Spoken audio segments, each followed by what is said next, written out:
ముందుగా చూసుకున్నట్టయితే రీసెంట్‌గా మనకి అద్దంకి దయాకర్ నోటికి ఏ మాట వస్తే ఆ మాట అనడం జరిగింది. ముఖ్యంగా కేటీఆర్ గారిని. సో, ఆయన పైన మీ అభిప్రాయం ఏంటి? ఆయన చేసిన వ్యాఖ్యల పైన మీ అభిప్రాయం ఏంటి? అద్దంకి దయాకర్ గారు సగం తెలిసి సగం తెలియకుండా మాట్లాడుతున్నారు. ఫోన్ ట్యాపింగ్ గురించి ఆల్రెడీ హైకోర్టులో కానీ, సుప్రీంకోర్టులో కానీ దాని మీద కొట్టేయడం జరిగింది. ఆయన అన్నీ తెలిసి జ్ఞానమున్న ఒక అజ్ఞానిలాగా మాట్లాడడం అద్దంకి దయాకర్ చాలా ఘోరంగా, నీచంగా ఉన్నది. ఆయన కేటీఆర్ గారిని పట్టుకొని వాడు వీడు అంటున్నాడు. నేను మీ ఛానల్ త్రూ ఆయనకి చెప్తున్నా, అరే అద్దంకి, నీకు దమ్ముంటే, నీకు చేతనైతే ముందు మమ్మల్ని అడ్డుకో, తర్వాత మా నాయకుడు పో. మా నాయకుడు గోటికి కాలు మీద దుమ్ముకు కూడా నువ్వు పనికిరావు. మా నాయకుడు కాలు మీద దుమ్ముకు కూడా నువ్వు పనికిరావు. అట్లాంటిది నువ్వు అవాకులు చెవాకులు చేసి మీ ముఖ్యమంత్రి దగ్గర చెప్పులు నాకి మంత్రి పదవి తెప్పించుకోవాలన్న ఆశతోటి నువ్వు చేస్తున్న పన్నాగంలో ఇదొక వ్యూహంలో ఇదొక పన్నాగం తప్ప నువ్వు చేసి సాధించేది ఏం లేదు. ఇన్ని రోజులు ఈ సంస్కారంగా మాట్లాడిన ఈరోజు నువ్వు మంత్రి పదవి కోసమో ఇంకా దేనికోసమో ఆశపడి ఈరోజు నువ్వు చేస్తున్న ఈ అవాక్కులు చివాక్కులు ఎవడు పట్టించుకునేటోడు లేడు. నీవు ఒకేలా నీకు దమ్ముంటే నీవు మమ్మల్ని ఎదుకోరా. నువ్వు భూమికి 3 అడుగులు లేవు, నువ్వు కూడా మాట్లాడుతున్నావు ఏమరా. మీ నాయకుడు కూడా భూమికి 3 అడుగులు లేడు, నువ్వు 3 అడుగులు లేవు. మీ ఇద్దరు కలిసి మాట్లాడడం అన్నది హాస్యాస్పదం. మీకు చేత కాకపోతే స్పష్టంగా మా నాయకులు ధైర్యంగా బయటకు వచ్చి ఏం జరిగిందన్నది చెప్పారు. అది మీరు గమనించాలి. లోపల మేమేం దాక్కొని మేమేం చేయలేదు కదా.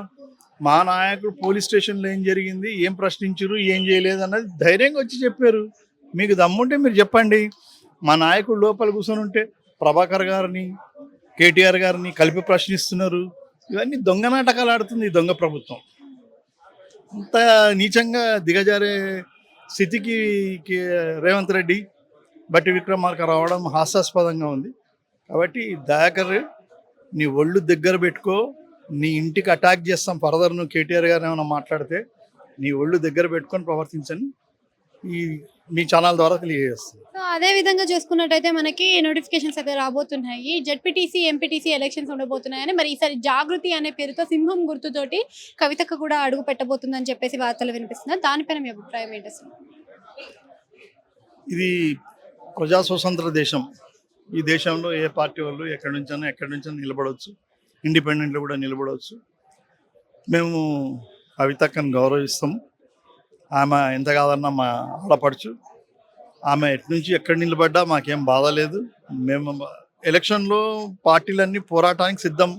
మేము కూడా అన్ని పార్టీలతో పాటు ఆమెను కూడా చూస్తాం తప్ప స్పెషల్గా చూడాల్సిన అవసరం లేదు.